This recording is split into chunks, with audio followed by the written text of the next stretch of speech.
گوہر شاہی مرحبا، شکستہ قبر اور شکستہ دل پر اللہ کی تجلی پڑتی ہے۔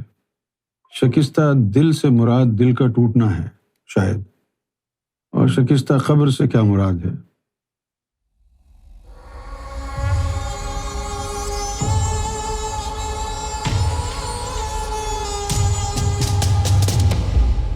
مولانا روم نے جو شاعری کی ہے در حقیقت وہ قرآن مجید کی تفسیر ہے،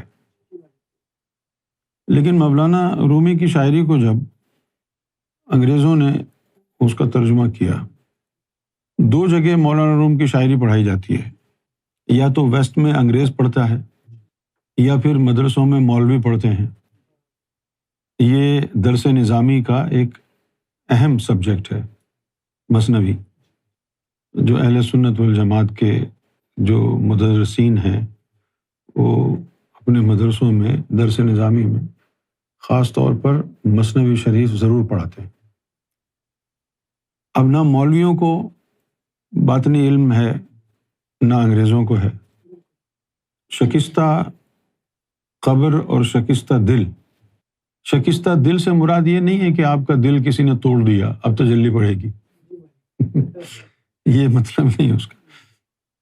شکستہ قبر اور شکستہ قلب، اس سے مراد ہے کہ وہ لوگ جن کو زندگی میں ہی ولایت مل جائے تو ان کے اوپر تجلی پڑتی ہے قلب پر، زندہ ہوتے ہیں تو یا تو وہ کامل ذات ہوتے ہیں یا کامل حیات ہوتے ہیں۔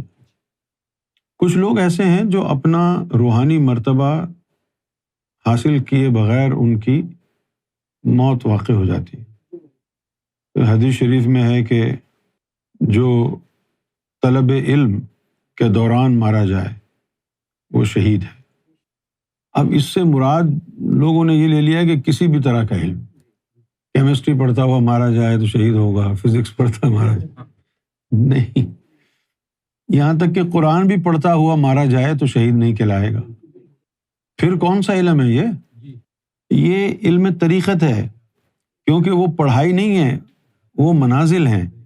جو راہ سلوک میں علم طریقت حاصل کرتے ہوئے منزل ملنے سے پہلے ہی رخصت ہو گیا، اس کی تعلیم قبر میں کی جائے گی، اس لیے اس کو شہادت کا درجہ دیا جاتا ہے۔ اور پھر جب قبر میں رہتے ہوئے اس کی باطنی تعلیم پوری ہو جاتی تو پھر اس کی قبر کے اوپر تجلی پڑتی ہے۔ تجلی کی وجہ سے اس کو شکستہ قبر کہتے ہیں، اور تجلی کی وجہ سے ہی قلب کو شکستہ قلب کہتے ہیں۔ اب میں نے یہاں دیکھا ہے نا، ویسٹ کے اندر جو گورے ہیں یہ ان باتوں کا غلط مطلب نکالتے ہیں کہ بھئی کسی نے اگر تمہارا دل توڑا ہے تو تم اللہ کے خاص ہو جاؤ گے۔ جس کا دل، اب پتہ نہیں لوگوں کا دل ٹوٹتا ہے یا نفس کو چوٹ لگتی ہے، کیونکہ بہت باریک سا فرق ہے نا۔ دل کا ٹوٹنا دراصل جذبات کو ٹھیس پہنچتی ہے انسان کے، دل کہاں ٹوٹتا ہے، لیکن ہم محاورتاً کہہ دیتے ہیں کہ دل ٹوٹ گیا۔ تو شکستہ قبر اور شکستہ دل پر اللہ کی تجلی پڑتی ہے، یہ جملہ حدیث شریف کا ہے، حدیث میں یہ آیا ہے۔ جن لوگوں کی تعلیم زندگی میں پوری ہو جاتی ہے ان کے اوپر زندگی میں ہی تجلی پڑ جاتی ہے۔ جن کی تعلیم پوری نہیں ہوئی، قبروں میں دفنا دیے گئے، تو پھر وہ تعلیم چلتی رہتی ہے۔ لیکن فرق یہ ہے کہ زندہ رہتے ہوئے جو مقام آپ کو 12 سال میں مل سکتا ہے مثلاً، تو اسی مقام کو مرنے کے بعد قبر میں جو تعلیم ہوتی ہے بجائے 12 سال کے 200-300 سال لگ جاتے ہیں۔ کیونکہ راز کی بات پتہ ہے کیا ہے؟ شاید آپ کو اس کا اندازہ نہیں ہے۔ نفس کی مزاحمت کے ساتھ جو آپ راہ سلوک میں چلتے ہیں نا، وسوسے بھی آ رہے ہیں، نفس تنگ بھی کر رہا ہے، اس کی اللہ کی نظر میں بڑی اہمیت ہے۔ اس کی وجہ سے منزل زیادہ تیزی سے پاس ہوتی ہے تاکہ جلدی سے اس راستے سے یہ گزر جائے۔ اب قبر میں تو کوئی مزاحمت نہیں ہے نا نفس کی، کیا مزاحمت ہے بھائی؟ عناصر حیات منتشر ہو چکے ہوتے ہیں، تو وہاں کوئی مزاحمت نہیں ہے۔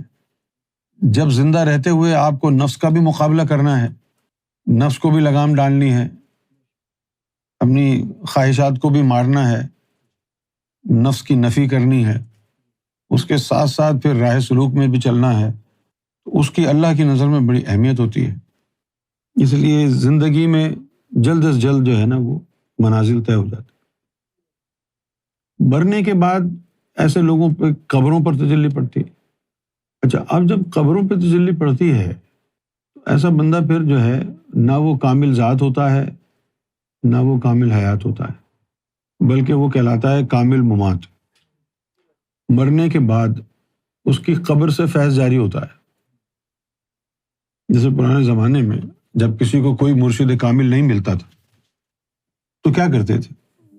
وہ مختلف مزارات پر جا کے اور وہاں سے اکتساب فیض حاصل کرنے کی کوشش کرتے تھے۔ اب سارے مزارات تو ایسے نہیں ہیں کہ جہاں سے آپ کو ملکوتی فیض ہو۔ مزارات سے زیادہ تر ناسوتی فیض ہوتا ہے۔ کون سا مزار ایسا ہے کہ جہاں سے آپ کو ملکوتی فیض ہوگا؟ جو کامل ممات کا مزار ہے، کیونکہ اس کا فیض موت کے بعد ہی جاری ہوتا ہے، وہاں سے فیض مل سکتا ہے۔ دو قسم کے روحانیت میں عمل ہوتے ہیں، ایک تو کہلاتا ہے عمل اکثیر اور ایک کہلاتا ہے عمل تقصیر۔ عمل اکثیر جو ہے وہ ذکر قلب کے لیے عمل ہوتا ہے، جو کسی کے مزار پہ بیٹھ کے کرنا پڑتا ہے، اور عمل تقصیر جو ہے وہ دعوت کا عمل ہے، وہ مزید بلند مراتب کے لیے کیا جاتا ہے۔ لیکن یہ دونوں عمل اس وقت کے لیے ہیں جب آپ کا ظاہر میں کوئی مرشد نہ ہو۔